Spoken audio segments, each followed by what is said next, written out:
Eu voltava da lida ao meio-dia quando vi algo que nunca saiu da minha cabeça. No meio da terra rachada, uma mãe e uma criança carregavam cana como animais, sob um sol de matar. Naquele instante eu entendi. Se eu passasse direto, ia carregar essa culpa para o resto da vida. Então eu parei e tudo mudou. Se esse vídeo apareceu para você, é porque essa história vai te emocionar e arrepiar. Então já se inscreve no canal se você gosta desse tipo de história e comenta aí de qual cidade você está assistindo. Eu voltava da lida já perto do meio-dia. O sol castigava sem piedade, queimando a pele e rachando a terra daquele campo velho e seco, onde o chão parecia ferida aberta. O fantasma, meu cavalo branco, seguia devagar, levantando poeira fina que grudava no suor do pescoço e grudava na garganta seca. Eu já tinha passado por ali muitas vezes, sem nunca parar. Era só mais uma estrada de terra entre a cerca do pasto leste e a porteira de casa. Mas naquele dia, algo estava errado. O silêncio pesava demais. Não era o silêncio normal do cerrado, aquele vazio gostoso que a gente aprende a respeitar.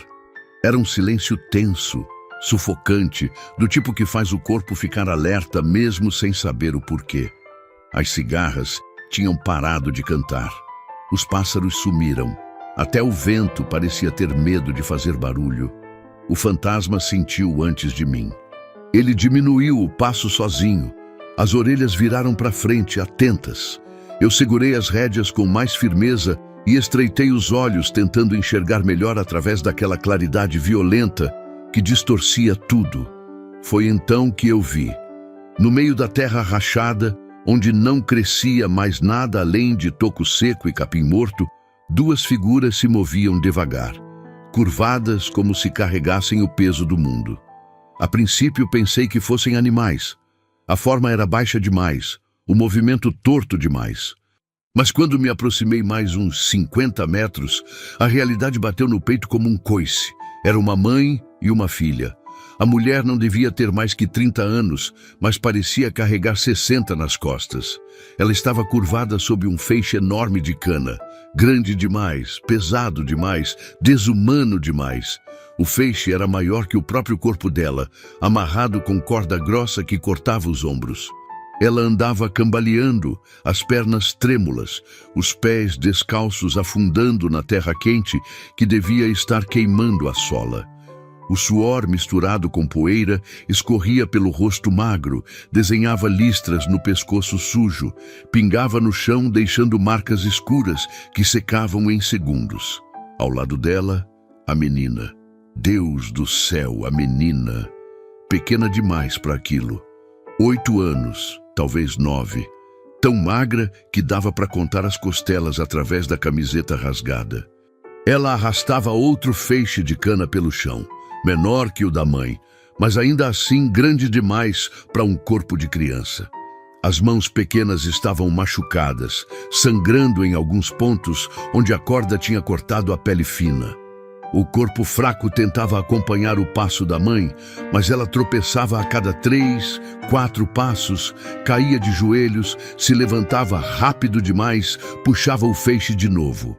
Aquilo não era trabalho, era gente sendo moída. Parei o fantasma a uns 20 metros de distância.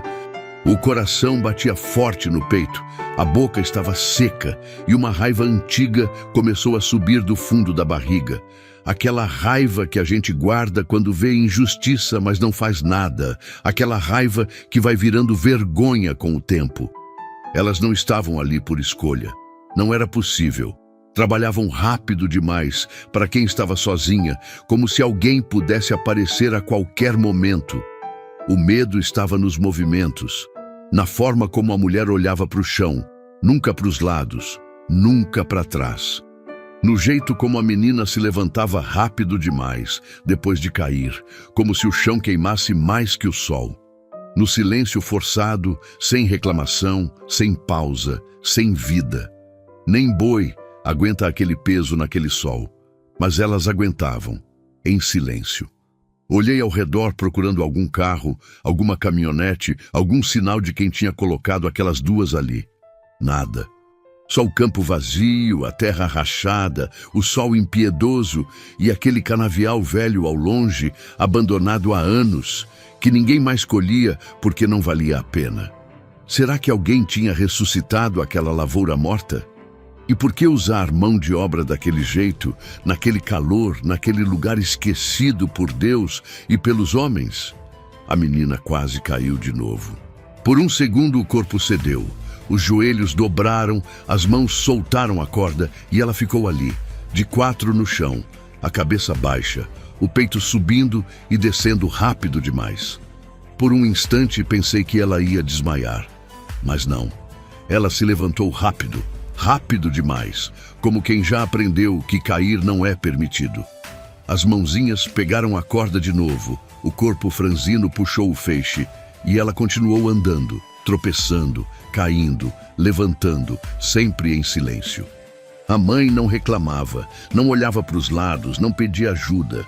Só seguia em frente passo após passo, curvada sob aquele peso impossível, como se parar significasse castigo, como se existir significasse sofrer. Foi quando passei mais perto. O fantasma andava devagar, quase na ponta dos cascos, que eu ouvi a voz da mulher, baixa, quase um sussurro, falando com a criança sem perceber que eu estava ali, ou talvez percebendo, mas fingindo que não, com medo de chamar atenção, com medo de piorar as coisas. Não pode parar, minha filha. Se parar, a gente apanha. Aquilo entrou em mim como um golpe de faca. Senti o ar sumir dos pulmões. O peito apertou de um jeito que doeu mais que qualquer dor da lida, mais que qualquer pisão de boi, mais que qualquer tombo de cavalo.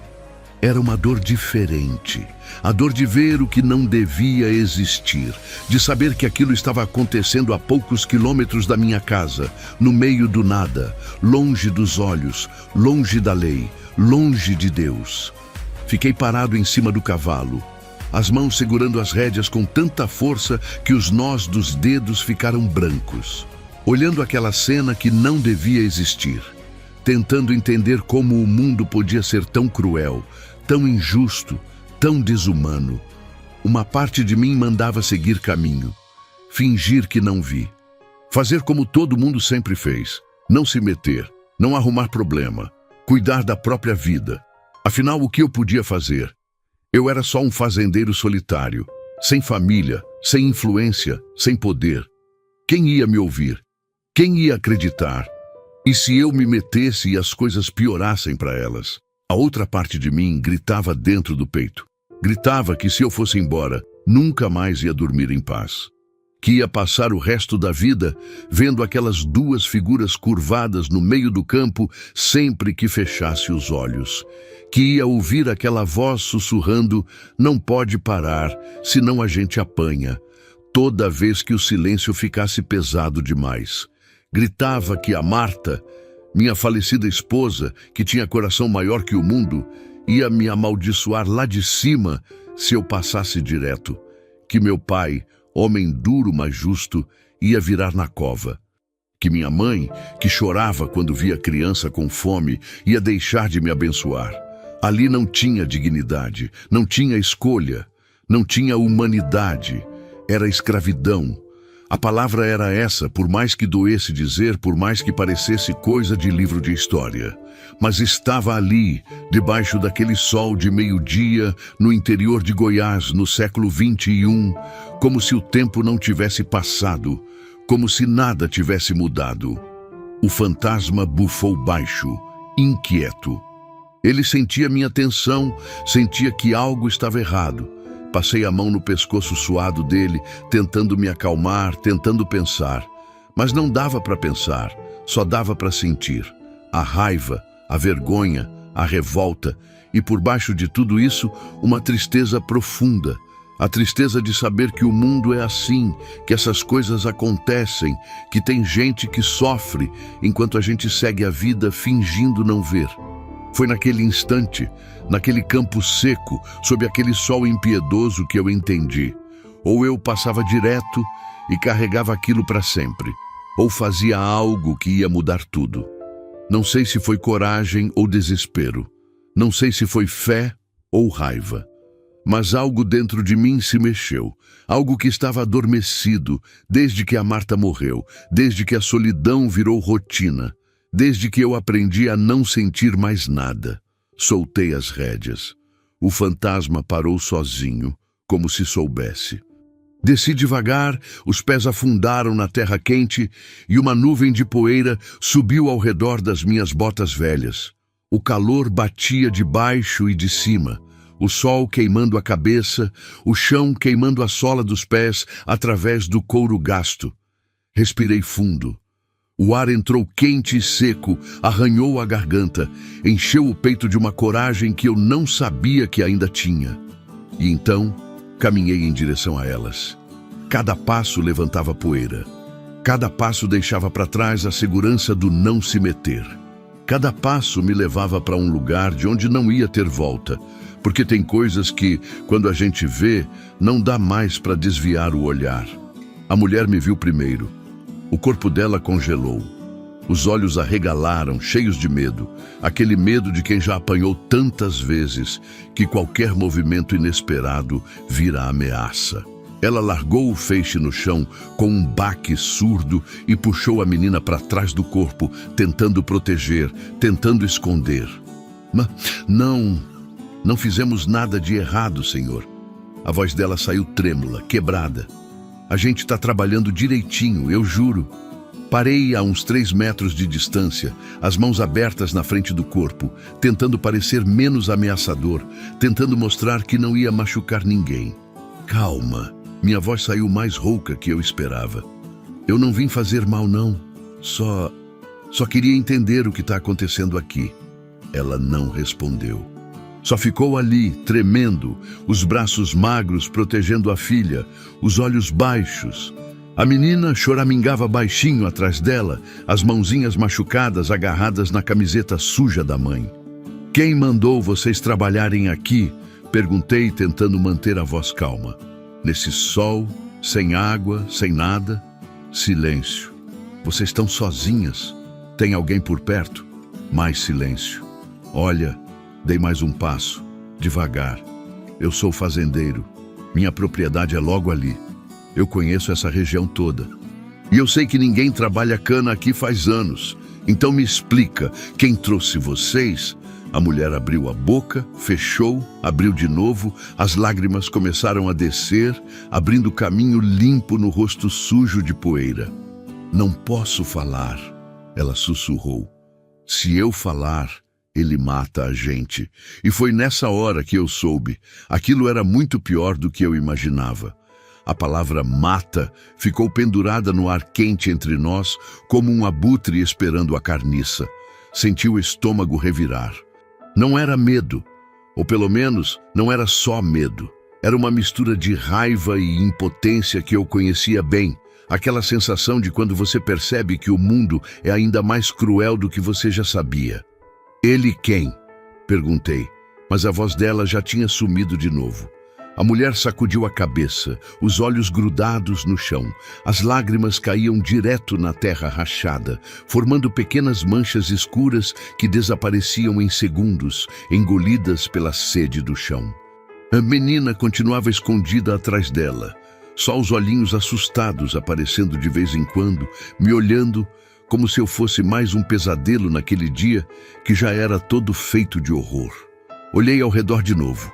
O campo era vazio, só terra rachada, toco seco, o canavial morto ao longe e aquele sol assassino que não dava trégua. Mas em algum lugar, não muito longe, tinha alguém. Alguém que trazia essas duas até aqui todo dia.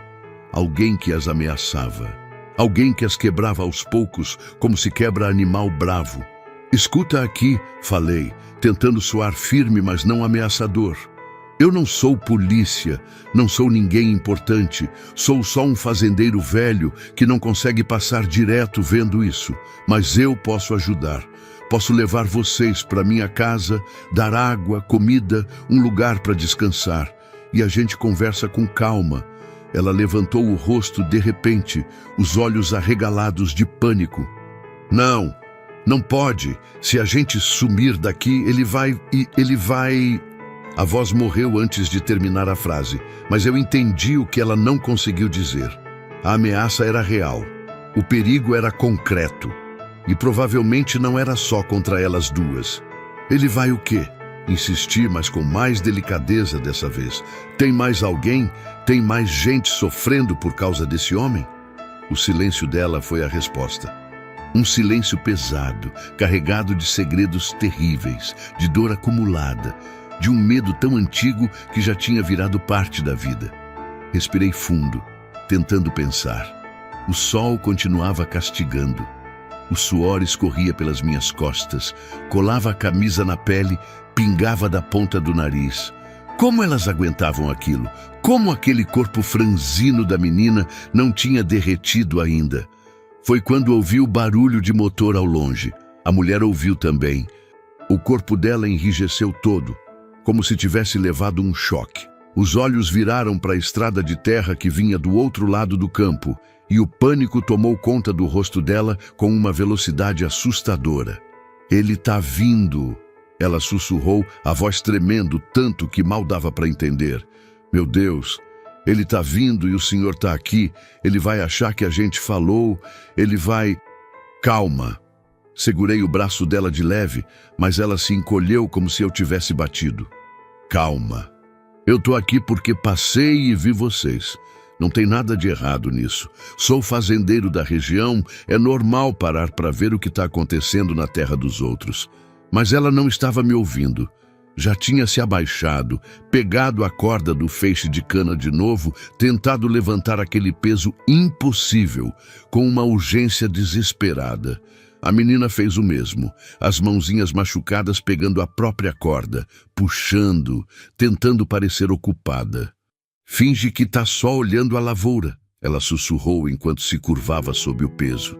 Por favor, senhor, finge que não falou com a gente. Só olha e vai embora. Pelo amor de Deus. O motor ficava mais alto. Uma caminhonete velha, dessas saveiro brancas que todo mundo tem no interior, apareceu na curva da estrada levantando uma nuvem de poeira vermelha. Ela vinha devagar, como quem fiscaliza, como quem vigia. Meu coração acelerou. Não de medo, eu já era velho demais para ter medo de gente, mas de raiva. Uma raiva que foi crescendo no peito conforme a caminhonete se aproximava, conforme eu via aquelas duas se curvarem ainda mais, tentando parecer ocupadas, tentando não chamar atenção. A saveiro parou a uns 20 metros. O motor continuou ligado. A poeira foi assentando aos poucos. As janelas eram escuras demais para eu ver quem estava dentro, mas dava para sentir os olhos me estudando, me medindo, decidindo se eu era problema ou não. Fiquei parado onde estava, os braços cruzados, a expressão neutra. Tentei parecer apenas curioso, apenas um fazendeiro velho, olhando uma terra que não era dele. Nada demais, nada ameaçador. A porta do motorista se abriu. O homem que saiu era grande, não alto, mas largo, ombros de quem carregou peso a vida toda, barriga de quem bebe cerveja todo dia, braços grossos queimados de sol. Devia ter uns 40 anos, talvez 45. Usava camisa xadrez com as mangas enroladas, calça jeans suja, botina velha. Tinha um boné do Palmeiras enfiado na cabeça, escondendo parte do rosto. Mas o que me chamou a atenção foi o jeito dele andar. Ele não andava como quem tem pressa, andava como quem tem poder, como quem sabe que ninguém vai questionar. Como quem já fez coisas ruins e saiu impune tantas vezes que nem se preocupa mais. E aí, amigão? Ele falou quando chegou perto, a voz grossa, arrastada. Tá perdido, não? Forcei um sorriso. Não, sou da região. Tenho uma fazenda ali para trás. Apontei vagamente com o polegar. Passei e vi movimento aqui. Fiquei curioso. Achei que essa terra estava abandonada faz tempo. Ele me estudou por uns segundos longos demais. Os olhos dele eram pequenos, meio afundados no rosto queimado, e tinham aquela frieza de quem vê gente como coisa. Tá abandonada, não. Ele cuspiu no chão, um cuspe grosso e amarelo. Arrendei faz uns meses. Tô plantando cana de novo. Olhei para o campo. A terra estava seca demais, rachada demais, morta demais para qualquer plantação dar certo. E aquele canavial ao longe tinha cara de anos sem manejo. Entendi, falei, mantendo o tom casual. Mas esse sol tá bravo demais para trabalhar, não. Nem boi aguenta essa hora. Ele deu de ombros. Quem trabalha aqui aguenta o que tiver que aguentar. A forma como ele disse isso, tão natural, tão despreocupada, me deu vontade de arrancar ele do chão. Mas respirei fundo, segurei a raiva, fingi que não tinha entendido a crueldade por trás das palavras. Abas são suas funcionárias? Perguntei, apontando discretamente com o queixo para a mulher e a menina, que continuavam curvadas, tremendo, fingindo trabalhar. São, ele disse, mas a voz tinha um tom de aviso. Como se dissesse, e daí? A menina é bem novinha. Comentei, tentando soar apenas preocupado, não acusador. Não tem idade para trabalhar, não tem. O silêncio que se seguiu foi pesado, perigoso. Ele deu um passo na minha direção. Ficamos a menos de 1 metro de distância. Ele era mais baixo que eu, mas mais largo, mais pesado, e tinha aquele ar de quem já quebrou gente antes. Olha aqui, amigão. A voz dele ficou baixa, ameaçadora. Eu não sei quem você é, e não quero saber, mas vou te dar um conselho de graça. Anda com sua vida e esquece o que viu aqui, entendeu? Meu maxilar travou. As mãos formaram punhos do lado do corpo. Cada fibra do meu ser gritava para eu estourar a cara dele ali mesmo, fazer justiça do jeito antigo, do jeito que resolve na hora. Mas eu não era mais jovem, e violência só ia piorar as coisas para aquelas duas. Entendi, falei, mas não desviei o olhar. Ficamos ali, nos encarando. 2 homens, 2 mundos. Um que achava que poder justificava tudo. Outro que estava começando a entender que tinha que fazer alguma coisa, mesmo sem saber como. Ótimo! Ele cuspiu no chão de novo, dessa vez mais perto do meu pé. Então vaza. Olhei para a mulher uma última vez. Ela estava de costas, curvada sob o feixe, mas senti que ela me olhava de lado, suplicando com os olhos para eu ir embora, para não piorar as coisas. Virei as costas e caminhei de volta para o fantasma. Cada passo era uma derrota. Cada passo me afastava delas e me afundava na vergonha de não poder fazer nada naquele momento. Montei no cavalo. As pernas tremiam, de raiva, de impotência, de revolta. E amigão, a voz dele veio atrás de mim cheia de veneno. Se eu te ver por aqui de novo, a gente vai ter uma conversa diferente. Não respondi. Apenas cutuquei o fantasma de leve com o calcanhar e comecei a me afastar. Mas antes de virar na curva da estrada, olhei para trás uma última vez. O homem estava parado no meio do campo, os braços cruzados, me observando ir embora. A mulher e a menina tinham voltado a arrastar os feixes, curvadas, quebradas, invisíveis. E foi naquele momento, cavalgando de volta para casa com o sol queimando as costas e a raiva queimando o peito, que eu tomei uma decisão. Eu ia voltar. Ia descobrir quem era aquele desgraçado. Ia descobrir quantas pessoas estavam sofrendo. E ia fazer alguma coisa, mesmo que isso significasse colocar minha própria vida em risco. Porque tem coisas que a gente não pode virar as costas. E aquelas duas acabavam de virar a razão pela qual eu ia voltar a viver. Cheguei em casa quando o sol já começava a amarelar no horizonte, mas o calor continuava grudado na pele como uma segunda roupa. Tirei a cela do fantasma, dei água para ele no coxo, passei a mão no lombo suado enquanto ele bebia com aquela sede grande dos cavalos que trabalham sob o sol bravo.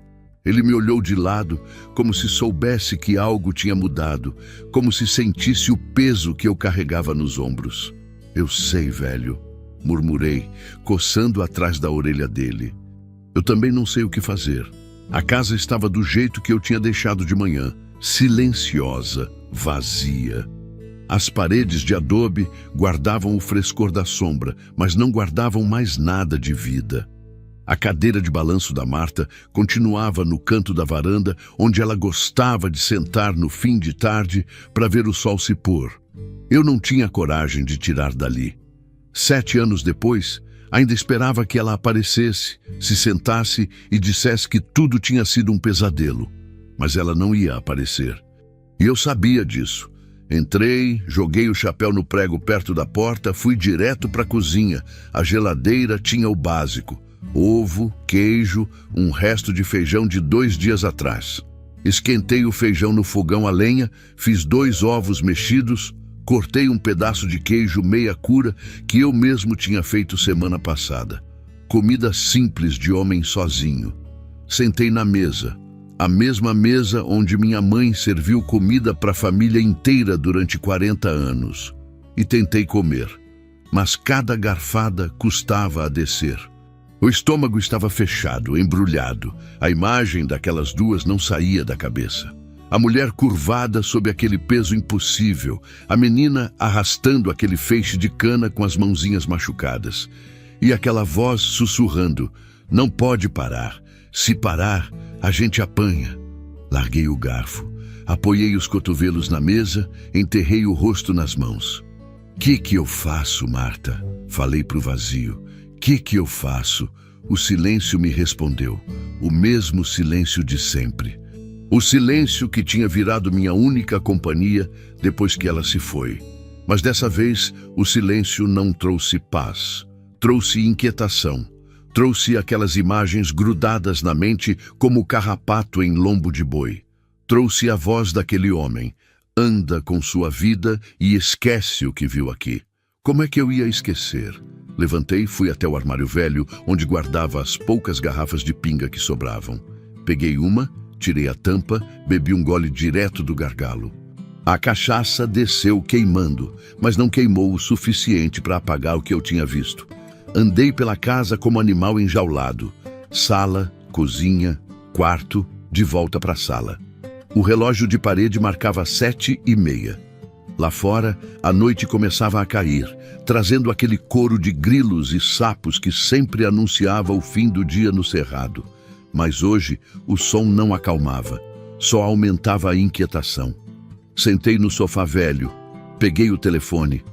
Meu celular era daqueles simples, de botão, que só servia para ligar e mandar mensagem.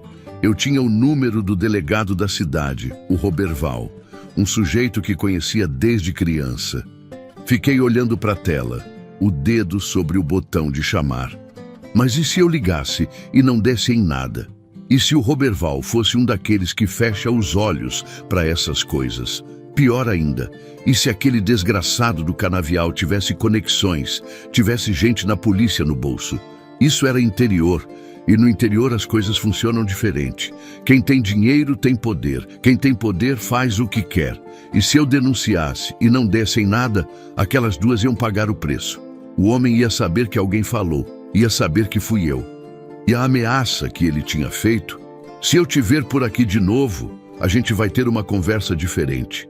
Ia virar realidade. E talvez não só para mim.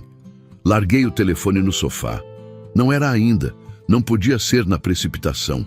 Tinha que pensar direito, planejar, entender melhor a situação antes de agir. Mas o que eu podia fazer sozinho? Eu era só um fazendeiro velho, cansado, que passava os dias tocando gado e consertando cerca. Não era herói, não era justiceiro. Não era nada além de um homem que tinha visto algo que não devia ter visto. A noite caiu de vez. Acendi a luz da varanda. Aquela lâmpada amarela que atraía mariposa e atrai besouro. E sentei na cadeira de balanço da Marta. O vento noturno vinha fresco do cerrado, trazendo cheiro de terra, de capim, daquela umidade que a noite põe no ar mesmo quando o dia foi seco. Olhei para o céu. Estava limpo, cheio de estrelas, do jeito que só fica longe da cidade. A Via Láctea cortava o céu como um rio de luz. Era bonito, era o tipo de beleza que deveria trazer paz. Mas hoje só trouxe mais dor, porque em algum lugar, não muito longe dali, tinha uma mulher e uma menina que não estavam vendo aquelas estrelas. Estavam trancadas em algum casebre, ou pior, em algum quartinho sem janela, com medo do dia seguinte, com medo do sol que ia nascer e trazer mais dor, mais peso, mais ameaças. E tinha outras. Eu tinha certeza que tinha outras. Ninguém monta uma operação daquele tipo para explorar só 2 pessoas. Devia ter mais. Quantas? 5, 10, famílias inteiras. Homens, mulheres, crianças. A raiva voltou. Subiu do estômago para o peito, esquentou o rosto, fechou os punhos. Eu queria voltar lá. Queria pegar aquele desgraçado pelo pescoço e arrastar ele até a delegacia. Queria fazer justiça com as próprias mãos, do jeito que meu pai teria feito, do jeito que os homens antigos faziam quando a lei falhava. Mas eu não era mais jovem. Não tinha mais a força de antes. E violência, eu sabia bem, só gerava mais violência. Então o que restava? Fiquei ali na varanda até passar da meia-noite, só pensando, só remoendo, só tentando encontrar uma saída. Os grilos cantavam, o vento balançava as árvores. O fantasma bufou baixinho lá no curral, provavelmente sonhando com pasto verde e água fresca. E eu me senti o homem mais inútil do mundo. Entrei para casa, deitei na cama sem tirar a roupa. O colchão afundou do jeito de sempre. O teto tinha aquelas manchas que eu já conhecia de cor, desenhadas pela umidade dos anos. Fechei os olhos tentando dormir, mas não veio sono. Vieram as imagens de novo. A mulher curvada, a menina caindo, as mãos machucadas, o suor misturado com poeira. Aquela voz: não pode parar. Se parar, a gente apanha. Abri os olhos. O escuro do quarto parecia ainda mais escuro que o normal. Pesado, sufocante. Me levantei, fui até a cozinha, acendi a luz. Peguei um copo de água, bebi devagar, tentando acalmar o peito que parecia querer sair pela boca. Foi quando vi a foto na parede. Era uma foto antiga, já desbotada, de mim e da Marta no dia do nosso casamento. Ela estava linda, com aquele vestido branco simples, o sorriso que iluminava o mundo inteiro. Eu estava ao lado, magro, jovem, feliz. Olhei para a foto por um tempo que não consegui medir. E foi como se a Marta estivesse ali, me olhando, me julgando, me perguntando: e você vai deixar isso acontecer? Vai fingir que não viu? Vai ser covarde? Ela nunca deixaria. Eu sabia disso. A Marta tinha coração do tamanho do mundo. Se ela tivesse visto aquilo, já teria feito algo. Já teria levado aquelas 2 para casa. Já teria enfrentado o desgraçado. Já teria movido céu e terra para fazer o certo. E eu? Eu estava ali, escondido na minha casa, bebendo água no escuro, com medo de agir. Eu sinto sua falta, sussurrei para a foto. Sinto falta de você me dizer o que fazer. Mas a foto não respondeu. Só ficou ali, me olhando com aqueles olhos pintados que guardavam toda a bondade que já existiu no mundo. Voltei para o quarto. Deitei de novo, olhei para o teto. E foi ali, naquela madrugada comprida e solitária, que comecei a formar um plano. Não podia ir na polícia ainda, não sem mais informações, não sem provas. Mas podia investigar. Podia descobrir quem era aquele homem. Onde ele morava, quantas pessoas ele mantinha ali. Podia juntar informação até ter o suficiente para fazer uma denúncia que não pudesse ser ignorada. Era arriscado? Era. Podia dar errado? Podia. Mas fazer nada também era uma escolha. E era uma escolha que eu não conseguia mais viver com ela. O sono finalmente veio quando o céu já começava a clarear lá fora. Um sono agitado, cheio de pesadelos, de imagens de mulheres curvadas e crianças caindo e homens rindo. Acordei com o sol já alto, o corpo dolorido como se tivesse brigado a noite inteira. Levantei, lavei o rosto, olhei no espelho. O homem que me olhava de volta era velho, cansado, marcado pelo tempo. Mas nos olhos daquele homem, pela primeira vez em 7 anos, tinha algo além de vazio. Tinha propósito. Passei a manhã fingindo que tudo era normal. Tratei dos animais, consertei um pedaço de cerca que estava frouxo no pasto sul, arranquei o mato que crescia perto do bebedouro. Trabalho mecânico, automático, que o corpo fazia sozinho enquanto a cabeça estava em outro lugar, sempre voltando para aquele campo, para aquelas duas figuras curvadas, para a voz daquele desgraçado mandando eu esquecer o que tinha visto. Mas eu não ia esquecer. E mais do que isso, eu ia descobrir. Por volta das 10 da manhã, quando o sol já castigava forte, mas ainda não era insuportável, selei o fantasma de novo. Dessa vez não ia para o campo, ia para a cidade. Buritizal ficava a 23 quilômetros da fazenda. Uma cidade pequena, dessas que todo mundo conhece todo mundo, onde as notícias correm mais rápido que rio em cheia. O caminho era de terra, cheio de buraco, mas eu conhecia cada curva, cada pedra, cada árvore. O fantasma ia no trote manso dele, sacudindo um pouco, mas firme. O cerrado se estendia dos dois lados. Capim seco, árvores tortas, cupinzeiro gigante que parecia escultura de artista maluco. Pensei no que ia fazer. Não podia chegar fazendo pergunta direta demais. Interior é assim, você faz pergunta demais e vira suspeito. Tinha que ser sutil, conversar, deixar o povo falar. E no bar do Zé Trovão, onde os fazendeiros e os trabalhadores se juntavam para tomar cerveja e trocar conversa, as línguas sempre ficavam soltas depois do terceiro copo. Cheguei na cidade perto do meio-dia. Buritizal era pequena. Uma rua principal asfaltada, mais umas 10 ruas de terra, uma praça central com igreja de um lado e prefeitura do outro. Tinha 3 mercados, 2 postos de gasolina, uma farmácia, uma lotérica e o bar do Zé Trovão, que ficava na esquina da rua principal com a rua do Correio. Amarrei o fantasma no poste em frente ao bar. Dei uns tapinhas no pescoço dele. Fica aí tranquilo, velho, não demoro. Entrei. O bar era escuro depois da claridade violenta da rua. Cheirava a cerveja derramada, fritura e cigarro. Aquele cheiro de boteco de interior que nunca muda, não importa quantos anos passem.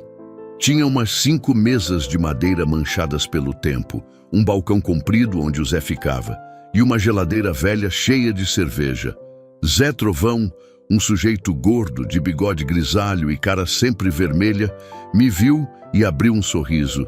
Ô Geraldo, que milagre, homem. Faz tempo que cê não aparece aqui. Pois é, Zé, cumprimentei com um aceno. A lida não deixa tempo para muito, não. Imagino. Cerveja? Deixa uma gelada aí. Ele pegou uma Skol na geladeira, abriu e colocou na minha frente. Sentei no balcão. Tinha mais 2 sujeitos no bar. O Toninho, que tinha um sítio perto da rodovia, e o Valdeci, que trabalhava com gado de corte. Os 2 me cumprimentaram com acenos. Voltaram para a conversa deles sobre o preço da arroba que estava caindo. Bebi um gole comprido. A cerveja estava tão gelada que doeu na garganta, mas era uma dor boa, refrescante. E aí, Geraldo? Zé se apoiou no balcão curioso. Que te traz aqui no meio da semana? Geralmente você só aparece no fim de semana. Ah, vim resolver umas coisas, falei vago de propósito. E aproveitei para tomar uma gelada. Tá um calor infernal. Tá mesmo. Ele concordou, limpando o balcão com um pano sujo. E só vai piorar. Falaram que vem seca brava esse ano. Bebi mais um gole, olhei ao redor como se não tivesse muito interesse em nada específico. Zé, me tira uma dúvida. Falei, mantendo o tom casual. Aquele canavial velho na estrada do Rio Seco, perto da divisa com a fazenda do falecido Agenor. Alguém arrendou aquilo? Zé franziu a testa pensando. Canavial velho? Aquele que estava abandonado faz anos? Esse mesmo. Rapaz, acho que sim. Ele coçou a cabeça. Tem um sujeito que apareceu aí uns meses atrás. Não é daqui não. Veio de fora. Disse que ia reativar a plantação. Meu coração acelerou, mas mantive a expressão neutra. Sabe o nome dele? Deixa eu ver. Zé pensou, os olhos para cima. Acho que é Valdenir ou Valdemar. Não, é Valdenir mesmo. Valdenir alguma coisa. Sobrenome não lembro não. E ele mora por aqui? Mora numa chácara ali perto do canavial mesmo. Comprou a chácara velha do Agenor quando ele morreu. Diz que é empresário, que vai gerar emprego para a região. Doninho, que tinha ouvido a conversa, se virou na cadeira. Emprego um raio, ele cuspiu no chão. Esse sujeito é mais falso que nota de 3. Prometeu serviço para um monte de gente, mas até hoje ninguém viu a cor do dinheiro. Como assim? Perguntei, tentando não parecer ansioso demais. Ah, ele fica recrutando gente para trabalhar no canavial, Toninho explicou. Oferece casa, comida, promete salário. Aí o povo vai, mas quando chega lá, a coisa muda. Condição ruim, pagamento que não sai e quem reclama ele manda embora sem nada. Valdeci concordou com a cabeça. É verdade, conheço 2, 3 que trabalharam para ele. Todos falam mal. Dizem que o homem é duro, que trata o povo mal. Mas sabe como é? Tá difícil achar serviço. O pessoal aguenta. E cadê esse pessoal que trabalha para ele? Perguntei. Eu passo ali perto direto e nunca vejo ninguém. Toninho deu de ombros. Sei lá, devem trabalhar cedo ou tarde. Ou então trabalham lá dentro mesmo, longe da estrada. Bebi mais um gole pensando. As peças começavam a se encaixar. Um sujeito de fora, promessas falsas, condições ruins, gente que sumia lá dentro. Isso tinha cara de trabalho escravo. E provavelmente aquelas 2 que eu vi eram só a ponta do iceberg. Esse Valdenir... Falei, escolhendo as palavras com cuidado. Ele vem muito na cidade? De vez em quando, Zé respondeu. Sempre na mesma Saveiro Branca Velha. Pra no mercado, compra umas coisas e some de novo. Não é de conversa não, tipo carrancudo, sabe? E ninguém acha estranho? Zé e os outros trocaram olhares.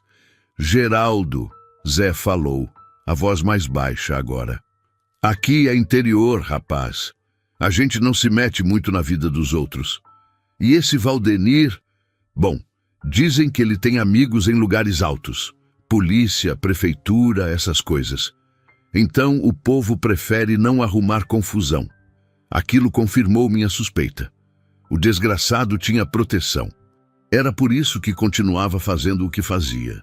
Tinha gente fechando os olhos, seja por medo ou por dinheiro. Entendi. Falei, terminando a cerveja. Era só curiosidade mesmo. Vi movimento lá ontem e fiquei curioso. Vai por mim, Geraldo. Toninho falou, o tom sério. Fica longe desse sujeito. Ele não é boa gente. E se ele acha que alguém está se metendo nos negócios dele, a coisa fica feia. Anotado. Fingi concordar. Pedi outra cerveja. Fiquei mais um tempo conversando sobre assuntos aleatórios.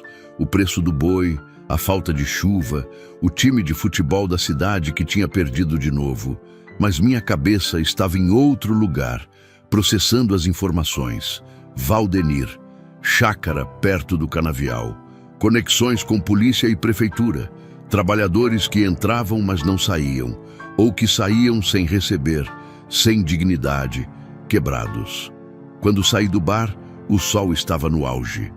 A claridade era tão forte que tive que esperar uns segundos para a vista se acostumar. O fantasma estava onde eu tinha deixado, paciente, as orelhas se mexendo para espantar as moscas. Montei, mas em vez de voltar para casa, virei para a esquerda, na direção da casa do Padre Augusto. A igreja de Buritizal era pequena, uma construção antiga de pau a pique, pintada de branco, com detalhes azuis, com uma cruz de madeira no topo. A casa do padre ficava ao lado, uma casinha simples de 3 cômodos, onde Padre Augusto morava sozinho há mais de 30 anos. Bati na porta. Demorou um pouco, mas ele apareceu.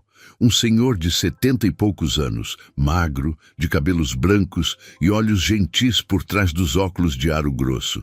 Geraldo? Ele sorriu surpreso. Que surpresa boa, meu filho. Entre, entre. Boa tarde, padre. Desculpa aparecer assim sem avisar. Imagine. Sente-se. Ele apontou para a mesa pequena da salinha. Aceita um café? Aceito sim. Ele foi até a cozinha, voltou com 2 xícaras de café coado, forte, do jeito que se toma no interior. Nos sentamos. E então? Ele perguntou. O que te traz aqui? Não é comum você vir na cidade no meio da semana. Respirei fundo. Padre Augusto era um homem bom. Tinha batizado metade da cidade, casado meus pais, feito o funeral da Marta. Se tinha alguém em quem eu podia confiar, era ele. Padre, preciso conversar sobre uma coisa séria. Comecei. E preciso que fique entre nós. A expressão dele ficou mais atenta. Pode falar, meu filho. Você sabe que tudo que conversamos aqui fica aqui. Contei tudo. O que tinha visto no campo, a mulher e a menina carregando aqueles feixes impossíveis sob o sol, a ameaça, o medo estampado nos olhos delas, o encontro com o Valdenir, o que tinha descoberto no bar. Padre Augusto ouviu tudo em silêncio, o rosto ficando cada vez mais grave. Jesus misericordioso. Ele sussurrou quando terminei. Isso é terrível, Geraldo, terrível. Eu sei. E preciso fazer alguma coisa, mas não sei o quê. Se eu for na polícia e não derem nada, essas pessoas vão sofrer ainda mais. Ele ficou quieto por um tempo, pensando, as mãos entrelaçadas sobre a mesa. Geraldo, ele disse finalmente, eu conheço histórias assim. Já ouvi confissões, já ouvi sussurros. Tem mais gente sofrendo nas mãos desse homem. Mas o medo é grande. E a proteção dele também. O senhor sabe quem protege ele? Padre Augusto hesitou. Não tenho certeza, mas há rumores. O delegado Roberval... Bem, dizem que ele recebe dinheiro para fechar os olhos para certas coisas. E tem um vereador também, o Adilson, que aparentemente é sócio do Valdenir em alguns negócios. Meu estômago afundou. Se o delegado estava envolvido, a situação era ainda pior do que eu pensava. Então o que eu faço, padre? Deixo isso acontecendo? Não, ele disse com firmeza. Não pode deixar. Mas tem que ser inteligente, tem que juntar provas, tem que envolver gente de fora, gente que não tenha ligação com a cidade. Ministério Público, talvez, ou a Polícia Federal. Como eu faço isso? Documentação, fotos se conseguir, testemunhos... Qualquer coisa que prove o que está acontecendo. E quando tiver o suficiente, procura o Ministério Público em Goiânia. Eles têm uma promotoria especializada em trabalho escravo. A palavra escravo ecoou na sala pequena. Era isso. Era exatamente o que era. Não tinha outro nome. E enquanto isso, perguntei, a voz saindo mais desesperada do que eu queria. Eu deixo aquelas pessoas sofrendo? Padre Augusto suspirou fundo, um suspiro carregado de dor. É a parte mais difícil, meu filho, mas se você agir precipitado, pode piorar as coisas. Esse homem é perigoso, e se ele desconfiar que alguém está investigando, pode sumir com as provas. Ou pior, pode machucar quem está sob o poder dele. Eu sabia que ele estava certo. Mas cada fibra do meu ser gritava para eu fazer algo agora, imediatamente, antes que aquelas duas tivessem que carregar outro feixe, antes que outra criança caísse no chão queimado de cansaço. Vou te ajudar, Padre Augusto disse, colocando a mão enrugada sobre a minha. Vamos fazer isso juntos, com cuidado, com inteligência, mas vamos fazer. Deus não permite que injustiças assim continuem. E se Ele colocou você naquele caminho naquele dia, foi porque você é o instrumento que Ele escolheu. Olhei para ele, para os olhos gentis cheios de determinação, e senti algo que não sentia faz muito tempo. Esperança. Obrigado, Padre. Não precisa agradecer, meu filho.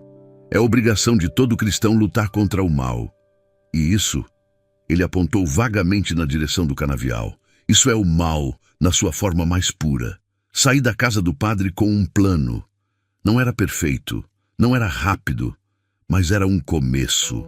Ia voltar para aquele campo, ia observar, ia documentar, ia juntar provas. E quando tivesse o suficiente, ia derrubar aquele desgraçado de um jeito que ele nunca mais levantasse.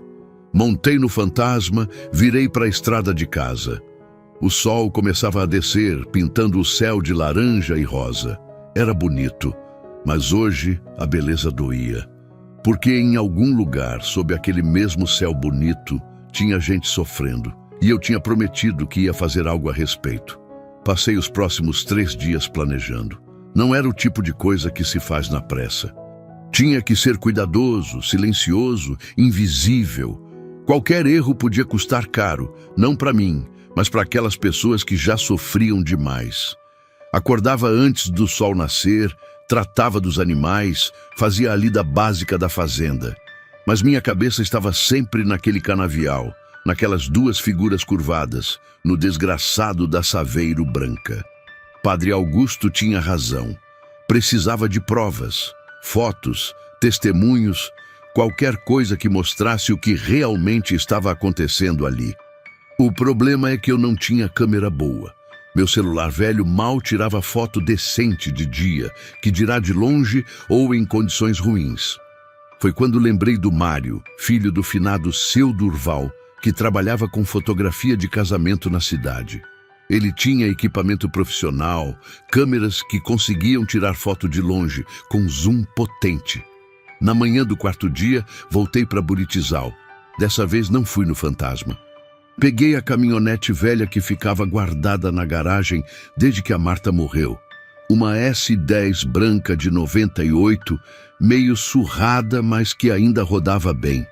Precisava parecer natural, só mais um fazendeiro resolvendo coisas na cidade. A casa do Mário ficava numa rua tranquila perto da praça. Era uma casa pequena, mas bem cuidada, com um jardim na frente onde a mulher dele plantava rosas. Estacionei e bati na porta. Mário abriu, surpreso de me ver. Seu Geraldo? Que surpresa! Oi, Mário. Tudo bem? Será que posso entrar? Queria te pedir uma coisa. Claro, claro. Entre. Sentamos na sala. A mulher dele, a Jéssica, trouxe café. Conversamos amenidades por alguns minutos, sobre a fazenda, sobre o trabalho dele, sobre o tempo seco. Depois, quando ficamos sozinhos, fui direto ao ponto. Mário, preciso de um favor, e preciso que fique entre nós. Ele franziu a testa, curioso. Que tipo de favor? Preciso emprestar uma câmera boa, dessas que você usa para trabalho. Com zoom potente, que tire foto de longe. Para quê? Hesitei. Não podia contar tudo, mas precisava contar o suficiente para ele entender a importância. Tem uma situação acontecendo aqui perto, uma situação ruim. Preciso documentar algumas coisas, mas não posso chegar perto. Entende? Mário me estudou por um momento. Era um rapaz esperto, devia ter uns 35 anos, sempre foi observador. Tem a ver com aquele canavial velho, não tem? Meu coração pulou. Por que você acha isso? Porque todo mundo sabe que tem coisa errada acontecendo lá, ele disse baixo. Ninguém fala abertamente, mas todo mundo sabe. E se você está querendo documentar algo, imagino que seja isso. Fiquei em silêncio, medindo o que dizer. Mário, se eu te contar, você vai estar envolvido e pode ser perigoso. Seu Geraldo. Ele se inclinou para frente. Meu pai era seu amigo. Você foi no enterro dele. Ajudou minha mãe quando ela precisou. Se você está tentando fazer a coisa certa, eu quero ajudar. Olhei para ele, para o rosto decidido, para os olhos honestos e contei. Não tudo, mas o suficiente. O que tinha visto, o que tinha descoberto, o que planejava fazer. Quando terminei, ele ficou quieto por um tempo. Jesus Cristo, sussurrou, trabalho escravo, aqui, debaixo do nariz de todo mundo. Por isso preciso das fotos, preciso de prova que não dê para negar. Mário levantou, foi até o quarto, voltou com uma câmera grande profissional e uma lente comprida separada. Essa é uma Canon com lente teleobjetiva, ele explicou. Consegue fotografar de até 200, 300 metros de distância com boa qualidade. Tem estabilizador de imagem, funciona bem mesmo sem tripé. Pegou a câmera, mostrou como funcionava. Como ajustar o zoom, como focar, como tirar a foto. Não era complicado, mas tinha seus truques. Uma coisa importante, ele disse. Se você for fotografar de longe, no mato, fica parado. Qualquer movimento borra a imagem e tenta fotografar nas primeiras horas da manhã ou no fim da tarde, quando a luz não é tão violenta. Entendido. Ele colocou a câmera na bolsa, junto com 2 baterias extras e um cartão de memória grande. Toma cuidado, ele disse quando me entregou a bolsa. Esse equipamento custa caro, mas mais importante que isso, você custa mais caro ainda. Se sentir que está arriscando demais, vaza. As fotos não valem sua vida. Vou ter cuidado, prometi. E seu Geraldo? Ele me segurou pelo braço na porta. Quando tiver as provas, me avisa. Conheço gente em Goiânia, jornalistas, gente que pode ajudar a dar visibilidade nisso. Vou avisar. Voltei para casa com a câmera escondida embaixo do banco da caminhonete. A tarde estava caindo quando cheguei. Guardei o equipamento dentro de casa, num lugar seguro. Depois fui tratar dos animais, fazer a lida de sempre. Mas minha cabeça já estava no dia seguinte, no que ia fazer, no risco que ia correr. Dormi mal de novo. Pesadelos com mulheres curvadas, crianças caindo, homens rindo. Acordei às 4 da manhã com o coração acelerado, suado, a garganta seca. Levantei. Não adiantava tentar voltar a dormir. Tomei um café forte, comi um pão com queijo, separei a roupa, calça jeans velha, camisa de manga comprida verde musgo que se camuflava bem no cerrado, boné preto, bota. Peguei a câmera, conferi se estava tudo funcionando, coloquei na mochila junto com uma garrafa de água e um pedaço de rapadura. Eram 5:30 quando saí. O céu começava a clarear no horizonte, mas ainda estava escuro o suficiente para eu me mover sem ser visto. Não levei a caminhonete. Motor faz barulho, levanta poeira, chama a atenção. Fui a pé mesmo, cortando caminho pelo pasto, passando pela mata ciliar do córrego, seguindo as cercas velhas que ninguém mais usava. Levei quase 1 hora para chegar perto do canavial. Quando cheguei, o sol já tinha nascido, mas ainda era cedo. Devia ser umas 6:30, talvez 7 horas. A luz era suave, dourada, perfeita para fotografia, segundo o Mário tinha dito. Me posicionei numa elevação pequena, uns 200 metros acima do campo, onde eu tinha visto as 2. Tinha uns pés de pequi ali. A vegetação era densa o suficiente para me esconder, mas aberta o suficiente para eu enxergar. Deitei de bruços na terra, tirei a câmera da mochila, ajustei a lente e esperei. O cerrado acordava ao redor. Pássaros cantavam. Cigarras começavam seu coro. O vento balançava o capim seco fazendo aquele som de papel amassado. O cheiro era de terra, de mato, daquela umidade que a noite deixa e que o sol logo seca. Fiquei ali por mais de 1 hora. As pernas formigavam, o chão duro machucava os cotovelos, mas não me movi. Foi quando ouvi o motor. A Saveiro Branca apareceu na estrada de terra, levantando poeira. Meu coração acelerou. Olhei através da câmera, ajustei o zoom. A lente era boa mesmo, conseguia ver até a placa da caminhonete. O Valdenir saiu.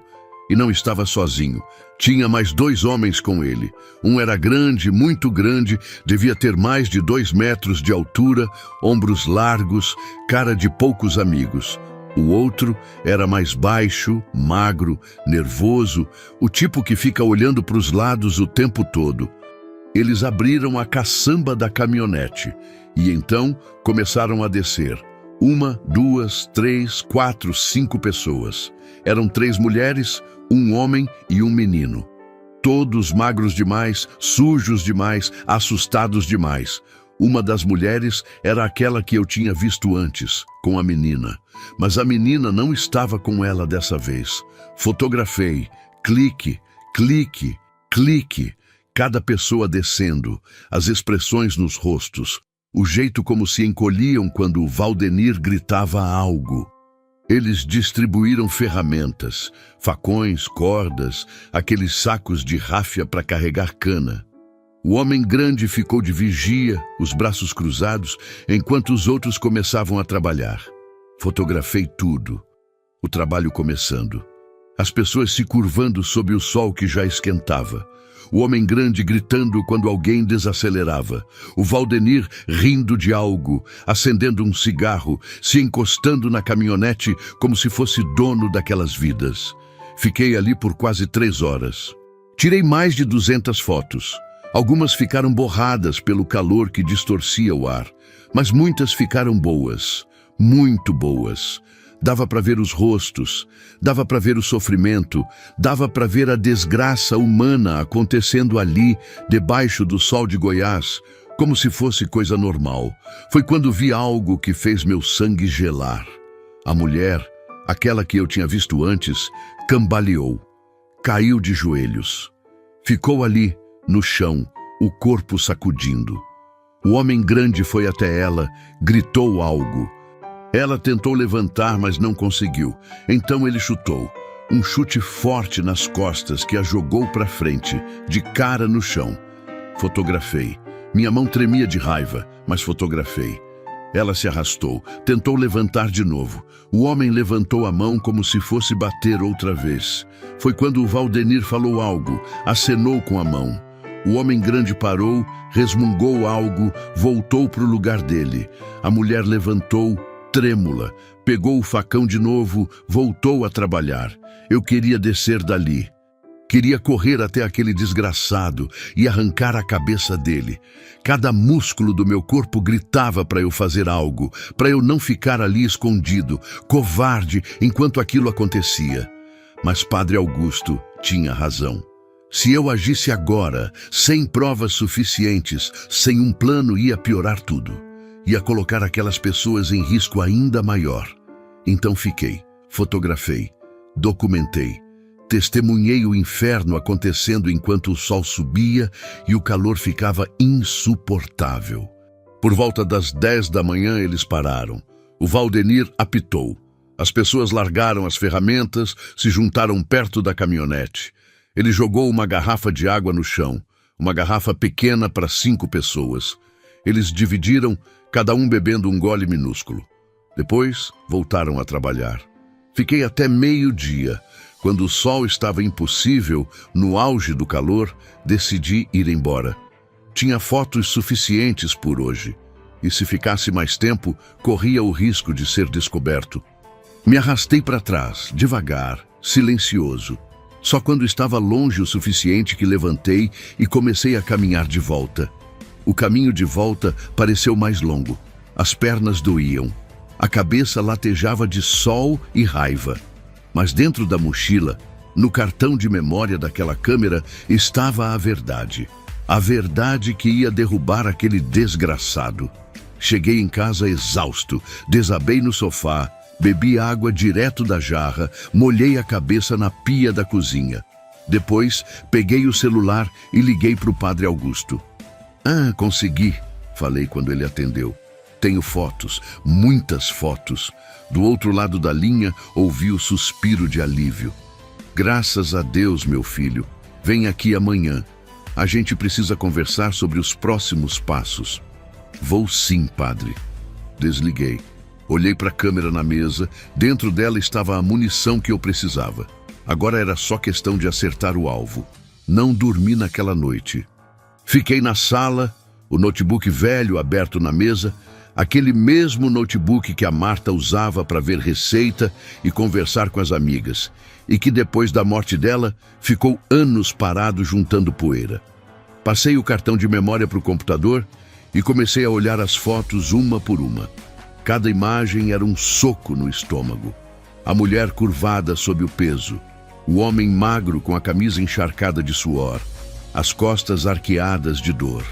O menino, que não devia ter mais que 12 anos, arrastando um feixe que era quase do tamanho dele. As expressões de medo, de exaustão, de desistência. E aquele desgraçado do Valdenir, encostado na caminhonete, fumando cigarro, rindo. Como se aquilo fosse normal. Como se aquelas fossem vidas descartáveis. A foto do chute era a pior. Consegui capturar o momento exato. O pé do homem grande acertando as costas da mulher, o corpo dela voando para frente, a poeira subindo. Dava para ver a dor no rosto dela. Dava para ver a desumanidade no rosto dele. Separei as melhores fotos numa pasta, umas 60 imagens que mostravam claramente o que estava acontecendo. Faces identificáveis, violência explícita, condições de trabalho desumanas, tudo o que o Ministério Público precisaria para agir. Quando o sol começou a nascer, eu ainda estava ali, olhando aquelas imagens, sentindo o peso delas. Não era só prova, era a dor de gente real. Gente que tinha nome, história, família. Gente que tinha virado mercadoria nas mãos de um monstro. Tomei banho, troquei de roupa, fiz um café forte. Às 8 da manhã, estava na estrada para Buritizal. A câmera no banco do carona, o coração pesado no peito. Padre Augusto me esperava na porta da casa dele. Devia ter visto a caminhonete chegando. Entrei e antes mesmo de sentar, ele perguntou: "Conseguiu?" "Consegui." Tirei o cartão de memória do bolso. "Tem tudo aqui, padre. Fotos claras, violência, trabalho forçado, tudo." Ele pegou o cartão com as mãos trêmulas. Graças a Deus, graças a Deus. Sentamos. Ele colocou o cartão no computador dele, mais novo que o meu, e começou a ver as fotos. O rosto dele ia ficando cada vez mais grave, cada vez mais triste. Quando chegou na foto do chute, ele fechou os olhos, fez o sinal da cruz. "Meu Deus do céu!" sussurrou. "Como o ser humano chega nesse ponto?" Ficamos em silêncio por um tempo. O peso daquelas imagens preenchia a sala pequena. "O que a gente faz agora?" perguntei. Padre Augusto respirou fundo. "Agora a gente age com inteligência. Primeiro, você não pode ficar com essas fotos só no seu computador. Tem que fazer cópias, vários lugares. Nuvem, pendrive, mandar por e-mail para você mesmo. Se algo acontecer, não pode perder essa prova. Faço isso hoje. Segundo," ele continuou, "a gente precisa de um testemunho, alguém que trabalhou lá e esteja disposto a falar. As fotos são fortes, mas um testemunho humano deixa tudo mais concreto." "Como eu arrumo isso?" "Não conheço ninguém que trabalhou lá." "Mas eu conheço," ele disse baixo. "Uma mulher veio aqui semana passada. Pediu ajuda. Disse que tinha fugido de uma fazenda onde era mantida como escrava. Não disse o nome da fazenda, tinha muito medo. Mas pelas descrições, era o canavial do Valdenir." Meu coração acelerou. "Ela ainda está aqui? Na cidade?" "Está. Eu a coloquei na casa de uma família da paróquia. Longe, num sítio afastado, onde ninguém vai procurar. Ela está amedrontada, traumatizada, mas talvez com as fotos, com a promessa de proteção, ela aceite falar. A gente pode ir lá?" "Podemos." Ele olhou o relógio. "Mas não agora. Vamos com calma. Primeiro você faz as cópias dessas fotos. Depois, à tarde, a gente vai juntos conversar com ela. Se ela concordar em testemunhar, aí sim entramos em contato com o Ministério Público." "E quanto tempo isso vai levar?" A urgência apertava meu peito. "Enquanto a gente fica planejando, aquela gente continua sofrendo." "Eu sei, Geraldo." A voz dele era pesada de tristeza. "Eu sei, mas se a gente agir errado, pode dar tempo dele destruir as provas, sumir com as pessoas, fugir. A gente tem que fazer direito, pela primeira vez." Ele tinha razão. Eu sabia que tinha, mas cada minuto que passava era um minuto a mais daquelas pessoas, sob o sol, sob os gritos, sob os chutes. Passei a manhã fazendo o que Padre Augusto mandou. Copiei as fotos para 3 pendrives diferentes. Mandei para meu próprio e-mail. Subi numa nuvem na internet que o Mário me ensinou a usar. Se a minha casa pegasse fogo, se roubassem meu computador, se o Valdenir descobrisse e tentasse destruir tudo, as provas ainda existiriam. Às 2 da tarde voltei na casa do padre. Ele estava me esperando, já de batina, pronto para sair. "Vamos na minha caminhonete", ofereci. "Melhor ir na minha." Ele apontou para um fusquinha azul velho estacionado na lateral da casa. "Sua caminhonete é conhecida. A minha passa despercebida." Fazia sentido. Entramos no Fusca. Ele dirigia devagar, cuidadoso, pelo asfalto da cidade e depois pelas estradas de terra que levavam para os sítios mais afastados. O lugar ficava a uns 15 quilômetros da cidade. Um sítio pequeno, bem cuidado, com uma casa de adobe pintada de branco e um quintal cheio de galinhas ciscando. Quando chegamos, uma mulher de uns 50 anos, a dona da casa, Dona Lourdes, nos recebeu na porta. Padre Augusto, ela cumprimentou, depois olhou para mim com desconfiança. Dona Lourdes, esse é o Geraldo, é de confiança, ele está ajudando no caso. Ela avaliou por um momento, depois acenou com a cabeça e nos deixou entrar. A casa era simples, mas limpa, cheiro de café coado e bolo de fubá. Dona Lourdes nos levou até um quartinho nos fundos. Ela tá aí, disse baixo. Ainda tá muito assustada, não dorme direito, fica acordada de madrugada com medo. Padre Augusto bateu de leve na porta. Cláudia, é o Padre Augusto. Posso entrar? Silêncio. Depois uma voz fraca. Pode, entramos. O quarto era pequeno. Uma cama de solteiro, um guarda-roupa velho, uma janela com cortina fechada. Sentada na cama estava uma mulher de uns 30 e poucos anos, magra demais, com olheiras fundas e um olhar que tinha visto coisa demais. Cláudia, Padre Augusto falou com gentileza, esse é o Geraldo. Ele descobriu o que está acontecendo no canavial e quer ajudar. Ela me olhou com desconfiança, o corpo encolhido, os braços abraçando os joelhos. Ninguém pode ajudar, ela disse, a voz sem vida. Ele é forte demais, tem gente importante protegendo ele. Eu sei, falei, mantendo distância para não assustá-la. Mas a gente tem provas agora, fotos. E se você contar sua história, testemunhar, a gente pode acabar com isso. Se eu falar, ele me mata. Lágrimas começaram a descer. Ele falou, ele disse que se alguém falasse, ia matar a família toda. Você tem família lá ainda? Ela acenou que sim, soluçando. Minha irmã, meu sobrinho, eles continuam lá. Se eu falar, ele vai fazer mal para eles. Meu coração apertou. Claro, é assim que esses desgraçados mantêm as pessoas presas. Não só com violência física, mas com ameaça contra quem elas amam. E se a gente tirar eles de lá primeiro? Sugeri. Antes de fazer qualquer denúncia, a gente planeja um resgate, tira todos de uma vez. Aí ninguém fica para trás para sofrer vingança. Ela levantou o rosto, os olhos vermelhos de tanto chorar. Como?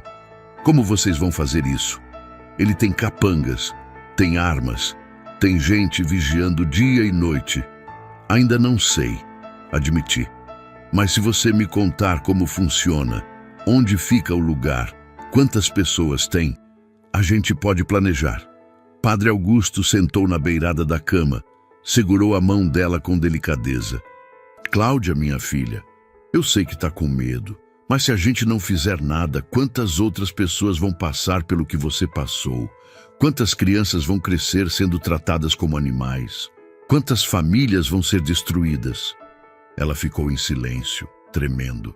A luta interna era visível no rosto dela. O medo lutando contra o desejo de justiça, o trauma lutando contra a esperança. Me mostra as fotos, ela disse finalmente, a voz fraca. Peguei o celular, abri a pasta onde tinha colocado algumas das imagens, mostrei uma por uma. Cada foto fazia o rosto dela se contorcer mais, as lágrimas caírem mais rápido. Quando chegou na foto da mulher levando o chute, ela soluçou alto. É a Joana, ela disse. Ela tá grávida, 3 meses, e ele chuta ela assim. Meu Deus! Aquilo era ainda pior do que eu pensava. Grávida. A mulher estava grávida e sendo espancada, forçada a carregar peso sob o sol. Cláudia, falei, a voz tremendo de raiva contida. Me ajuda a acabar com isso. Pelo bem da Joana, pelo bem da sua irmã, pelo bem de todas as pessoas que ainda estão lá. Ela limpou o rosto com as costas da mão, respirou fundo várias vezes. Tem 12 pessoas lá. Ela começou, a voz trêmula. 5 mulheres, 4 homens, 3 crianças. Eles moram num galpão velho atrás da casa principal. Tem tranca por fora. De dia trabalham no canavial, vigiados. De noite ficam trancados. Comem uma vez por dia, às vezes duas, se a colheita foi boa. Água é racionada. Eu e Padre Augusto ouvíamos em silêncio, horrorizados. Ele tem 3 capangas, ela continuou. O Boca, que é o grandão. O Ratim, que é o nervoso. E o Zé Preto, que é o pior de todos. Esse é cruel, gosta de bater. Os 3 ficam armados. Geralmente tem um vigiando de noite, os outros ficam na casa. E o Valdenir, onde ele dorme? Na casa grande. Uma casa de 3 quartos, de alvenaria, uns 300 metros do galpão. Ele dorme lá com a mulher dele. Ele tem mulher? Me surpreendi. Tem, e ela sabe de tudo. Às vezes ela mesma vem gritar com a gente, chamar a gente de preguiçosa. Isso me enojou ainda mais. Não era só um monstro, era uma família de monstros. Tem algum horário que a vigilância é mais frouxa? Perguntei. Ela pensou. De madrugada, entre 4 e 5 da manhã. É quando o vigia está mais cansado. Às vezes até cochila. Foi quando eu fugi. Consegui arrombar a tranca por dentro, saí devagar, corri pelo mato. Quando percebi, já estava longe demais para eles me acharem no escuro. Mas você conhece o caminho? Conseguiria mostrar num mapa? Acho que sim. Padre Augusto foi até a sala. Voltou com um mapa velho da região. Abrimos na cama. Cláudia estudou com o dedo tremendo, procurando referências. É aqui. Ela apontou para um lugar marcado no mapa. A entrada principal é por essa estrada. Mas tem um caminho secundário. Uma trilha velha que passa por trás, perto do córrego. É por ali que eu fugi. Estudei o mapa. A trilha passava por uma área de mata fechada, longe da estrada principal. Se a gente conseguisse chegar por ali sem ser notado... Cláudia, olhei para ela. Se a gente conseguir tirar todo mundo de lá, você testemunha? Você conta sua história para o Ministério Público? Ela ficou quieta por um longo momento. Depois acenou que sim com a cabeça. Se vocês salvarem minha irmã e meu sobrinho, eu conto tudo. Cada detalhe, cada barbaridade, tudo. A gente vai salvar, prometi, sem saber ainda como ia cumprir aquela promessa. Vamos tirar todos de lá. Saímos da casa quando o sol já estava descendo. No caminho de volta, Padre Augusto e eu ficamos em silêncio. O peso do que tínhamos descoberto, do que precisávamos fazer, era grande demais para palavras. Como a gente faz isso, padre? Perguntei finalmente. Um resgate? Não somos polícia. Não somos soldados. Somos um padre e um fazendeiro velho. Ele ficou olhando para a estrada por um tempo. Não sei, meu filho, admitiu. Mas Deus vai nos mostrar o caminho. Ele não nos trouxe até aqui para desistir agora. Quando chegamos na cidade já era noite. Padre Augusto me deixou na minha caminhonete. Vai para casa, descansa. Amanhã a gente pensa melhor. Com a cabeça fresca, a solução vai aparecer. Voltei para a fazenda dirigindo no automático. A mente a 1000 por hora. 12 pessoas, 3 capangas armados, um galpão trancado, uma trilha no escuro. Como diabos eu ia fazer aquilo? Cheguei em casa, desabei no sofá. Olhei para a foto da Marta na parede. Me ajuda aí, amor, sussurrei. Não sei o que fazer. E como se ela tivesse ouvido, uma ideia começou a se formar na minha cabeça. Talvez eu não pudesse fazer sozinho. Mas quem disse que eu tinha que fazer sozinho? Passei a noite inteira acordado, o mapa aberto na mesa da cozinha, um caderno velho ao lado, onde ia anotando ideias, riscando, anotando de novo. O plano que se formava na minha cabeça era arriscado, perigoso. Podia dar errado de 1000 maneiras diferentes, mas era o único que fazia sentido. Eu não podia fazer sozinho. Isso era claro. Mas também não podia envolver a polícia. Não ainda. Não com o delegado, possivelmente comprado. Precisava de gente de confiança, gente que conhecesse a região, gente que tivesse coragem. E foi pensando nisso que lembrei do seu Domingos. Domingos era vizinho de terra. dono de um sítio pequeno que fazia divisa com minha fazenda ao norte. Era um homem de 70 e poucos anos, ex-militar, tinha servido no exército na década de 70. Duro como pedra, mas com coração justo. Perdi as contas de quantas vezes ele me ajudou ao longo dos anos, consertando cerca, puxando boi atolado, trocando ideias sobre a vida. Se tinha alguém em quem eu podia confiar, era ele. E tinha o João Pedro, filho do Domingos, homem de 40 anos, forte como touro, trabalhava com gado a vida inteira, calado, mas decidido, do tipo que quando prometia algo, cumpria. Tinha também o Mário, o fotógrafo que me emprestou a câmera. Ele era jovem, mas tinha coragem, e já estava envolvido. Já sabia de tudo. E por último tinha o Chico Bernardes, caminhoneiro aposentado que morava na cidade, conhecido pela língua afiada e pelo coração mole, sempre ajudando quem precisava. Tinha uma F4000 velha, grande, que podia carregar muita gente, 4 homens além de mim, 5 no total. Seria suficiente? Quando o sol nasceu, já tinha um esboço de plano. Não era perfeito, tinha furos, mas era um começo. Às 7 da manhã, montei no Fantasma e fui até o sítio do seu Domingos. A propriedade dele era pequena, mas muito bem cuidada. Cerca nova, pasto limpo, casa pintada. Encontrei ele no curral, tratando das vacas leiteiras. Geraldo, ele me cumprimentou com um sorriso largo. Que te traz aqui tão cedo? Bom dia, seu Domingos. Preciso conversar com o senhor. É sério. A expressão dele mudou. Ficou atenta. Pode falar. Contei tudo, do começo ao fim. O que tinha visto, o que tinha descoberto, as fotos, o testemunho da Cláudia. E o plano que estava formando na minha cabeça, um resgate, de madrugada, tirando todos de uma vez antes de fazer a denúncia. Seu Domingos ouviu em silêncio, o rosto ficando cada vez mais grave. Quando terminei, ele cuspiu no chão com nojo. Trabalho escravo, ele disse a voz pesada.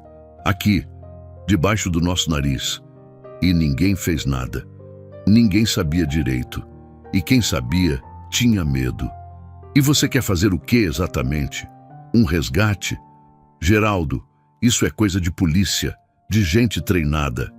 Eu sei, mas a polícia está comprada e se eu denunciar antes de tirar o pessoal de lá, ele vai sumir com as provas, vai matar testemunhas, vai fugir. Preciso tirar eles primeiro. Depois faço a denúncia com tudo em mãos. As pessoas, as fotos, os testemunhos. Aí não tem como negar. Não tem como abafar. Seu Domingos ficou quieto pensando. Ele andou até a cerca, olhou para o horizonte onde o sol ia subindo, pintando o cerrado de dourado. Você sabe que isso é perigoso, né? Ele disse sem se virar. Esses homens são armados, são violentos. Se der errado, a gente pode morrer. Ou pior, pode fazer com que eles matem os reféns. Eu sei, admiti. Mas se eu não fizer nada, eles vão continuar sofrendo. Até quando? Até algum morrer de tanto trabalho. Até alguma criança não aguentar mais. Eu não consigo, seu Domingos. Não consigo virar as costas. Ele ficou mais um tempo em silêncio. Depois se virou para mim e nos olhos dele tinha aquele brilho que só homem de convicção tem. Ai, tá certo, ele disse. Eu tô dentro. E meu filho também. Ele está na cidade agora, mas quando voltar eu falo com ele. Sei que ele vai topar. Senti um alívio enorme. Não estava mais sozinho. Obrigado, seu Domingos. Não precisa agradecer. É obrigação de homem de bem fazer o certo, mesmo quando custa caro. Passei o resto do dia visitando os outros. O Mário aceitou na hora, os olhos brilhando com uma mistura de medo e determinação. O Chico Bernardes demorou mais para decidir. Era mais velho, mais cauteloso. Mas quando mostrei as fotos, quando ele viu as crianças trabalhando sob aquele sol, a mandíbula dele travou e ele acenou que sim. Minha caminhoneta está à disposição, ele disse. E eu também. Velho, mas ainda presto. À noite, nos reunimos na casa do Padre Augusto. Éramos 6 agora. Eu, seu Domingos, João Pedro, Mário, Chico e o padre. Espalhamos o mapa na mesa e comecei a explicar o plano. Segundo a Cláudia, entre 4 e 5 da madrugada, a vigilância é mais fraca. Apontei no mapa. O vigia fica cansado, às vezes cochila. É nossa janela. Como a gente chega lá sem ser visto?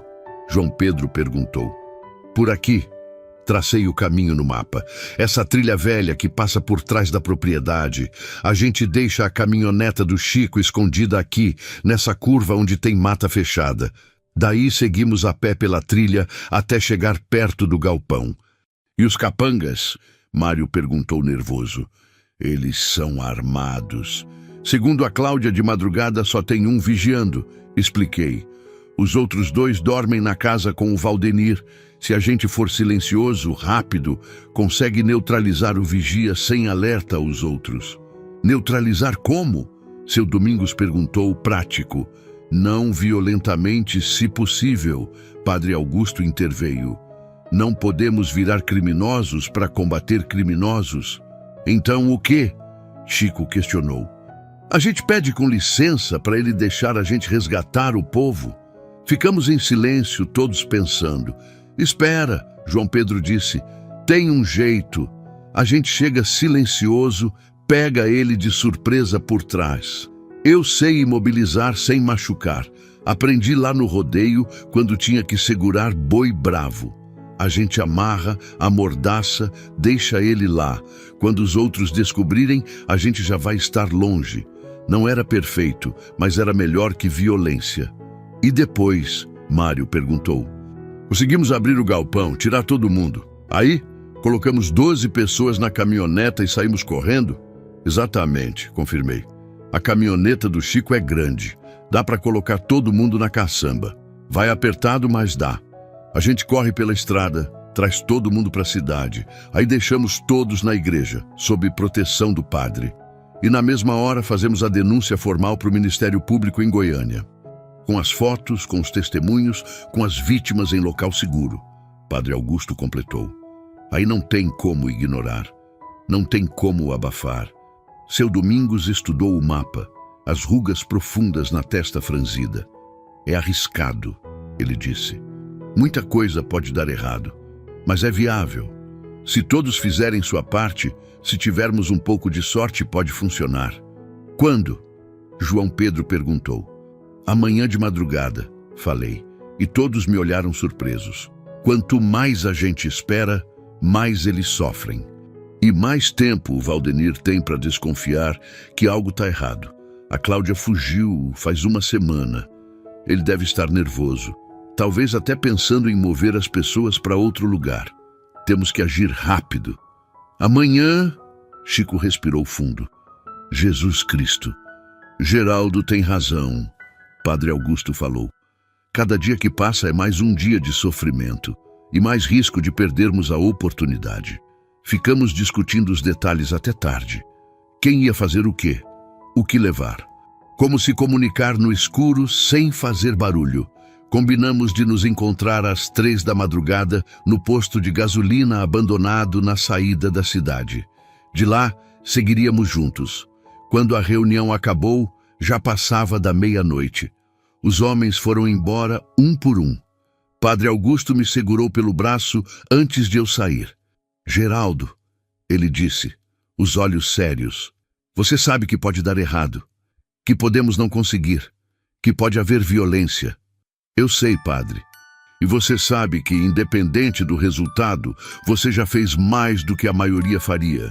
Você já documentou, já tem provas.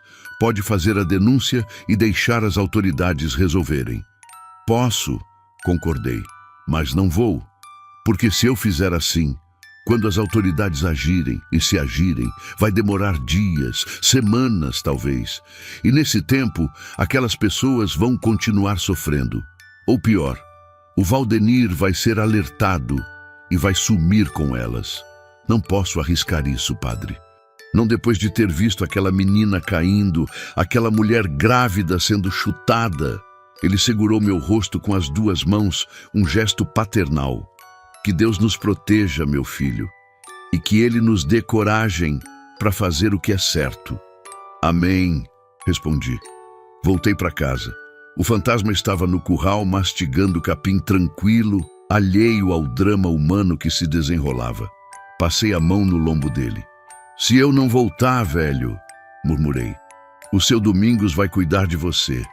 E dos outros bichos também. Entrei em casa. Tomei banho, separei roupa escura, calça preta, camisa preta, bota. Peguei uma lanterna pequena, coloquei pilha nova. Separei corda, fita adesiva, uma faca de mato. Deitei na cama às 2 da manhã, sabendo que não ia dormir. Olhei para o teto. Para o mesmo teto que olhava toda noite faz anos. Mas dessa vez era diferente. Dessa vez tinha propósito. Tinha missão. Marta, falei pro escuro, sei que você tá aí de cima olhando, sei que deve estar preocupada comigo, mas preciso fazer isso, preciso ser o homem que você se orgulharia, o homem que não vira as costas quando alguém precisa. O silêncio respondeu, mas era um silêncio diferente, não era vazio, era cheio, cheio de presença, de coragem, de algo maior que eu. Às 2h45 levantei, vesti as roupas escuras, peguei o que tinha separado, olhei uma última vez para a foto dela na parede. Até logo, amor. Saí. A noite estava escura, sem lua, perfeito para o que precisávamos fazer. Entrei na caminhonete, liguei o motor. O barulho pareceu alto demais, naquele silêncio de madrugada. Dirigi devagar pela estrada de terra. Meus faróis eram os únicos sinais de vida naquela escuridão. O cerrado dormia, os bichos dormiam, o mundo dormia. Mas nós estávamos acordados e íamos fazer história. Quando cheguei no posto abandonado, os outros já estavam lá. 5 homens na escuridão. 5 homens que tinham decidido que algumas coisas valiam o risco. Vamos? Seu Domingos perguntou. Vamos, respondi. Subimos na caminhoneta do Chico. Ele ligou o motor e começamos a nos mover em direção àquele canavial maldito. Em direção a 12 pessoas que nem sabiam que a salvação estava a caminho. Em direção ao confronto com o mal que pensava ser intocável. E eu rezei, pela primeira vez em anos rezei de verdade, que Deus estivesse do nosso lado, porque íamos precisar. A caminhoneta do Chico avançava devagar pela estrada de terra, os faróis apagados, apenas a luz fraca da madrugada começando a pintar o horizonte de cinza escuro. Dentro da cabine, o silêncio era pesado. Cada homem estava imerso em seus próprios pensamentos, em suas próprias rezas silenciosas. Na caçamba, as cordas, as lanternas e uma determinação que podia ser cortada com faca. Chico dirigia com as 2 mãos firmes no volante, os olhos atentos a cada curva. Seu Domingos ia no banco da frente, olhando o mapa com uma lanterninha vermelha pequena que não denunciava nossa posição. Eu, João Pedro e Mário íamos espremidos no banco de trás.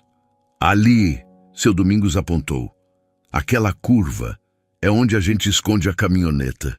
Chico virou para dentro de uma área de mata mais densa, onde os galhos das árvores formavam um teto natural.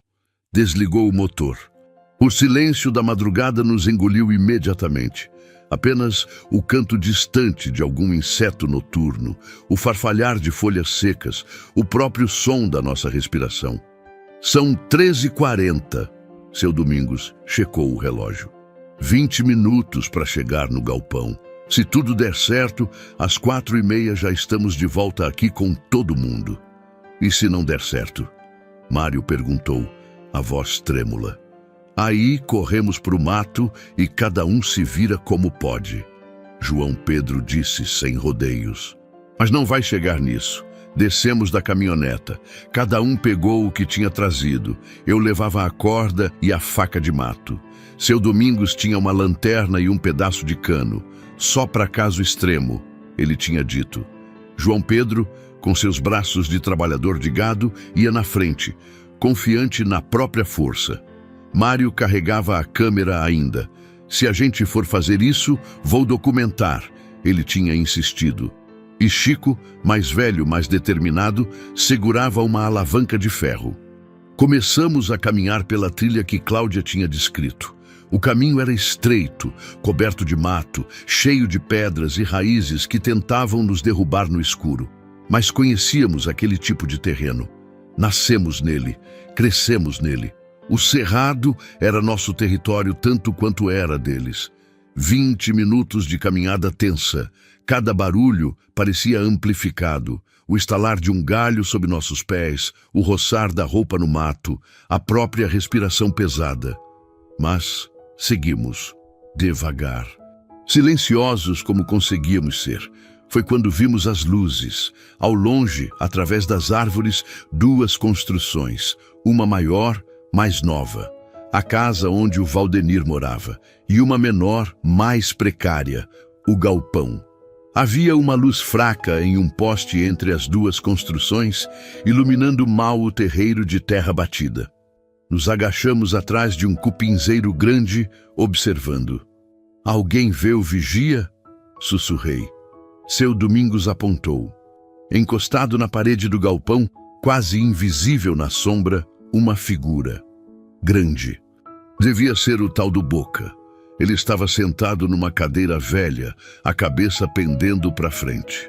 Tá dormindo, João Pedro sussurrou. Cochilando, pelo menos. É nossa chance, falei. Temos que ser rápidos. Olhamos ao redor, planejando a aproximação. Havia um caminho entre as árvores que levava até a lateral do galpão, longe do poste de luz, sempre na sombra. Se conseguíssemos chegar ali sem fazer barulho... Eu vou primeiro, João Pedro disse. Sou mais rápido. Chego nele. Imobilizo. Vocês vêm logo atrás. Cuidado. Seu Domingos segurou o braço do filho. Qualquer barulho e acorda todo mundo. João Pedro acenou, depois começou a se mover. Agachado, usando cada sombra, cada arbusto, cada pedaço de terreno que o escondia. Parecia um felino caçando, preciso, silencioso, mortal. Nós seguimos atrás, mais lentos, mantendo distância. Meu coração batia tão forte que tinha certeza que iam ouvir. As palmas das mãos suavam, a boca estava seca, cada passo era uma eternidade. João Pedro chegou a 3 metros do vigia. O homem continuava com a cabeça baixa, roncando levemente. Uma espingarda velha estava apoiada na parede ao lado dele. 2 metros. 1 metro. João Pedro saltou. Foi rápido como cobra dando bote. Ele envolveu o pescoço do homem com o braço, uma técnica que cortava o ar sem machucar.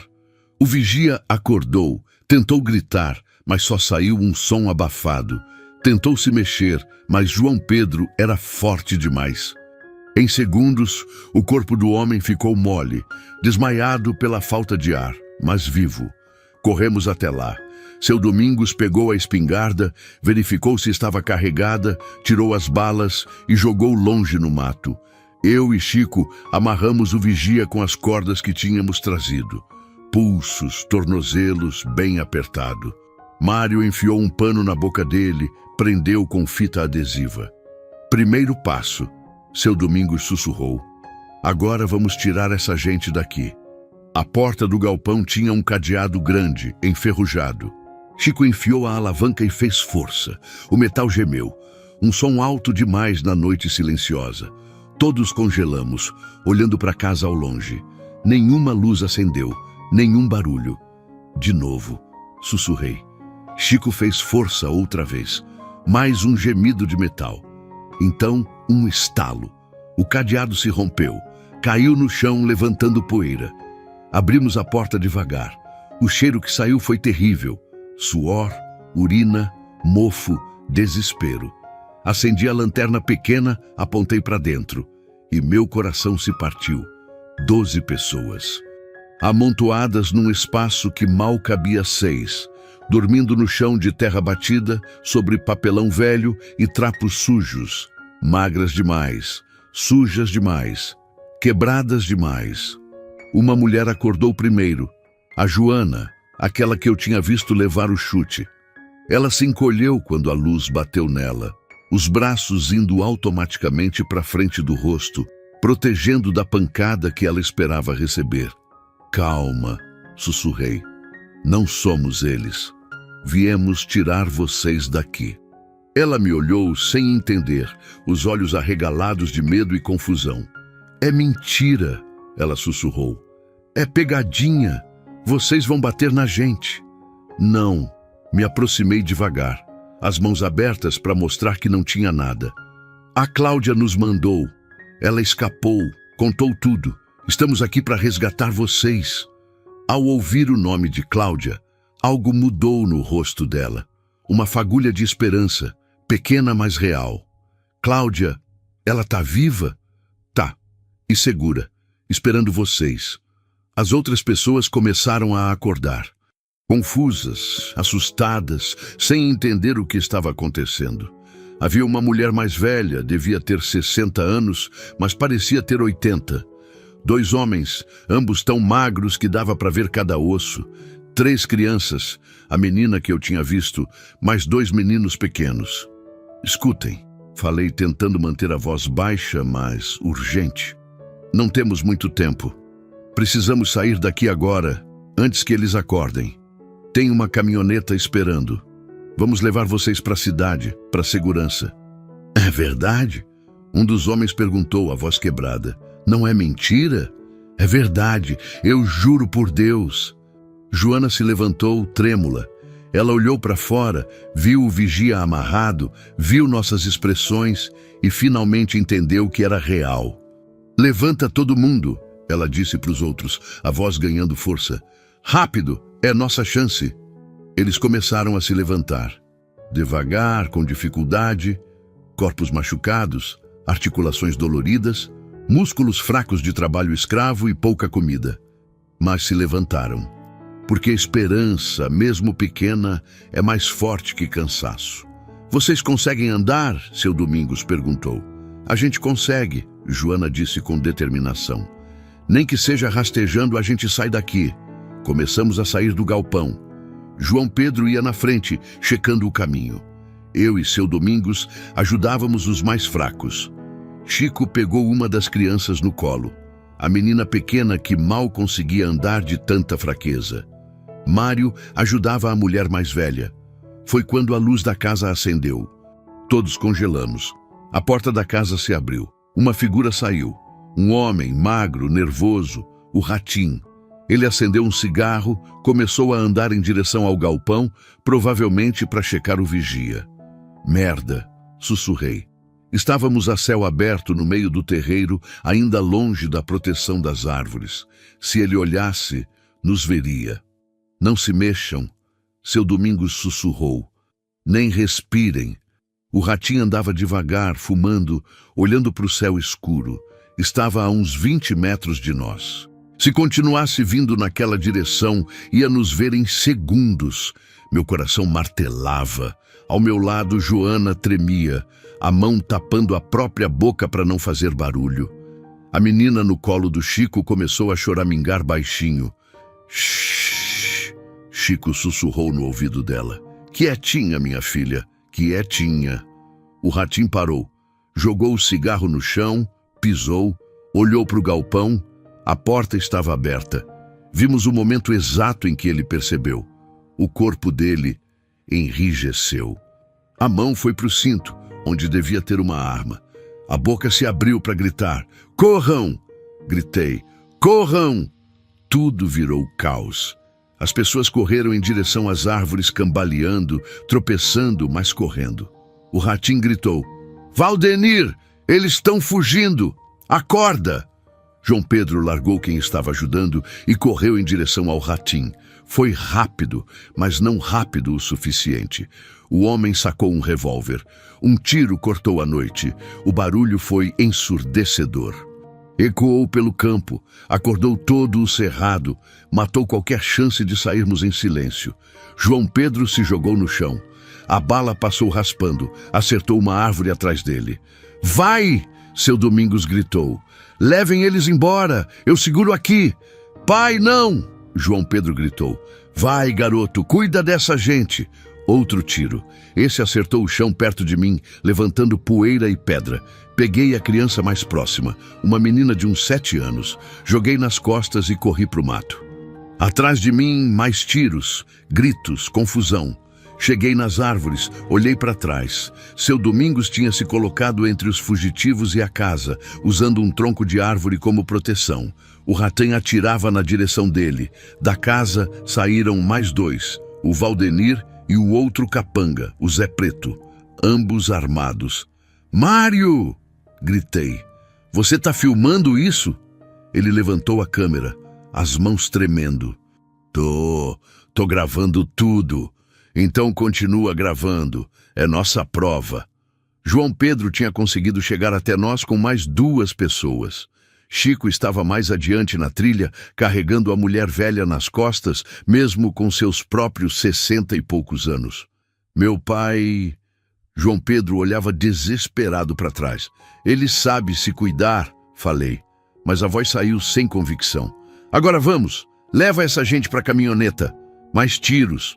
Um acertou perto demais, arrancou casca de uma árvore ao meu lado. Vi Valdenir gritando ordens, os 3 homens se espalhando, tentando nos cercar. "Vocês vão morrer!" A voz dele ecoou. "Todos vocês!" Corremos pela trilha. Era difícil no escuro, carregando gente fraca, com tiros cortando a noite atrás de nós. Eu tropeçava, me levantava, puxava quem caía, seguia em frente. A caminhoneta estava ali na frente. Chico já tinha chegado, estava ajudando as pessoas a subir na caçamba. "Rápido, rápido!" ele gritava. Joguei a criança que carregava na caçamba, voltei correndo para ajudar os outros. João Pedro vinha atrás com mais 2. Mário ajudava um homem que mancava. "E o seu pai?" perguntei ofegante. João Pedro não respondeu, só continuou ajudando as pessoas a subirem. Quando todos estavam na caçamba, amontoados, apertados, mas todos ali, Chico ligou o motor. "E o seu Domingos?" gritei. Foi quando o vimos surgir do mato, correndo, os perseguidores atrás. Ele tinha sangue no braço, mas corria firme. "Arranca!" ele gritou. "Arranca agora!" Chico hesitou. "Não!" João Pedro gritou. "Não deixa ele! Tem que salvar eles!" Seu Domingos gritou de volta, já chegando perto. "Arranca!" Um tiro acertou o retrovisor da caminhoneta, estilhaçando o vidro. Seu Domingos chegou, saltou para a caçamba em movimento. Chico acelerou, as rodas derrapando na terra solta, a caminhoneta balançando violenta. Mais tiros.